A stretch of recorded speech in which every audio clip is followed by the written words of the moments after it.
Yo yo yo! Salut les turfeuses, salut les turfeurs, bienvenue pour un nouveau pronostic de Benoît Requin. Ok, place au pronostic du quintet du mercredi 17 janvier, direction Cagnes-sur-Mer pour le prix de Cannes plat. 1600 mètres, 16 partants, réunion 1, course 3, indice de confiance 1 sur 5. Petit retour sur les quintets du lundi 15 et du mardi 16 janvier. Lundi, dans mon pronostic, je vous ai donné le tiercé en 5 chevaux, le quartet et le quintet dans le désordre. Bref, la totale, ça fait plaisir. Et pareil pour mardi, je vous ai tout donné, tiercé, quartet, quintet, bref, la totale, ça fait plaisir. Il y a des résultats, on continue comme ça. Ok, c'est parti, on commence le pronostic et on commence avec le numéro 1, Big Log, et on écoute l'entraîneur Didier Prodhomme. Big Log avait déjà montré de la qualité l'hiver dernier sur cet hippodrome de Cagnes-sur-Mer, notamment sur le parcours proposé ce jour. Il reste sur 2 bonnes prestations et aurait très bien pu gagner en dernier lieu s'il ne s'était pas retrouvé un peu loin au moment du démarrage. C'est une petite rentrée car on l'avait laissé un peu tranquille. Il y a toujours un petit doute, mais il a l'air bien. Bon alors s'il a l'air bien, Didier, on espère qu'il va bien courir. Moi ce numéro 1 me plaît beaucoup, je l'ai mis assez haut, je l'ai mis quatrième. On enchaîne avec le numéro 2, Galishko, et on écoute Christophe Ferland. Galishko découvre une belle occasion pour tenter le coup dans cette catégorie. C'est peut-être un peu plus facile que dans les courses à conditions en ce moment. Bon, il est assez facile, mais il lui faut un peu de rythme. Il devrait y en avoir sur ce parcours. Eh ouais, il devrait y avoir du rythme. En tout cas, moi, ce numéro 2, c'est tout simplement lui mon préféré. Je l'ai bien sûr installé en tête. On enchaîne avec le numéro 3, le Freinet. On écoute Gianluca Bietolini. Le Freinet retrouve les handicaps avec une situation au poids moins favorable depuis sa victoire dans le quintet du 21 novembre à Chantilly, mais il est bien. Il a super bien couru en dernier lieu. Je pense qu'il est encore compétitif, mais parfois, c'est plus simple dans les courses à conditions que dans les quintets. Mais oui, qu'est-ce que tu veux. Bon, bref, il faudra que tout se passe bien, car il n'a plus de marge. Et il n'a plus de marge, notre numéro 3. Malgré ça, je l'ai vu très haut, moi il me plaît beaucoup, j'y crois, je l'ai mis troisième. On passe au numéro 4, Belafonte, et on écoute Christophe Escuder. Belafonte nous donne satisfaction, hormis sa dernière tentative où il se retrouvait trop loin à Vivo. Il fait toutes ses courses et ne semble pas avoir de défaut. Cependant, après sa victoire marseillaise, sa marge est désormais plus réduite, mais je le crois en mesure de bien se défendre avec un bon parcours. Il n'est pas hors d'affaire. Et ouais, il n'est pas hors d'affaire Belafonte, le numéro 4, mais en tout cas, moi je l'ai pas retenu. Voilà, j'en ai préféré d'autres, personnellement. J'assume, mais oui, de toute façon, il a fallu faire un choix. Est-ce qu'on peut tous les retenir? Non, on est d'accord. Merci beaucoup. Je t'ai entendu. Tu as dit non, je t'ai entendu. Ah ben on est d'accord. Oui, oui, on est d'accord, tout à fait. Tout à fait, mon pote. Bref, on passe au numéro 5, Run Ahead, et on écoute Jean-Claude Rouget.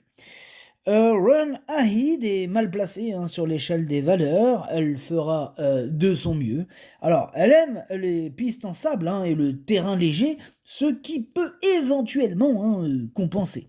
Ouais, ça peut peut-être compenser. En tout cas, moi je l'ai gardé ce numéro 5, mais plutôt en bout de combinaison. On passe au numéro 6, Village Anglais, et on écoute Jérôme Régnier. Village People, village anglais, a mis longtemps, mais il a bien évolué dans son année de 3 ans.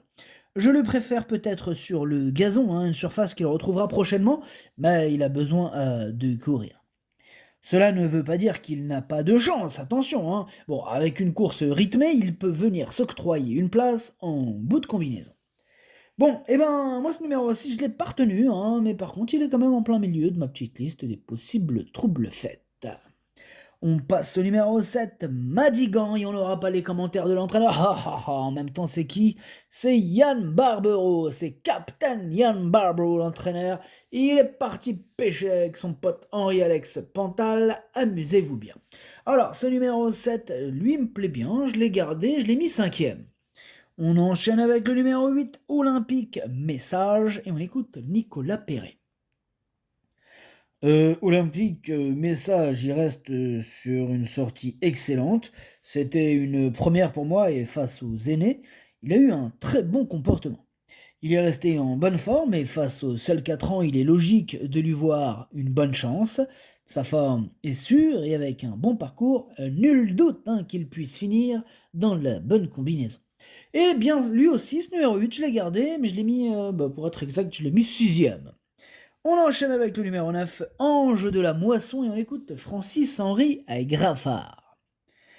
Ange de la Moisson est très bien, elle a bien voyagé, la distance de 1600 mètres sera mieux pour elle. Bon, maintenant, elle a un très mauvais numéro dans les boîtes.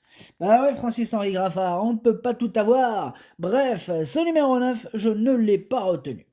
On enchaîne avec le numéro 10, American Hope, et on écoute Édouard Lyon. American Hop me plaît, je l'aime beaucoup. Le matin, tout se passe au mieux et j'ai hâte de le voir en compétition. L'occasion arrive à point nommé et j'espère le voir bien se défendre. J'ai visionné ses dernières sorties. Cette course me guidera pour l'avenir.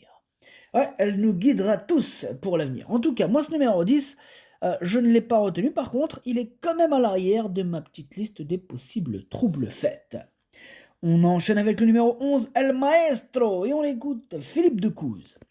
El Maestro est difficile à recommander chaudement, car il faut qu'il me rassure en compétition, mais c'est une famille qui vieillit bien et je pense qu'il faut la suivre.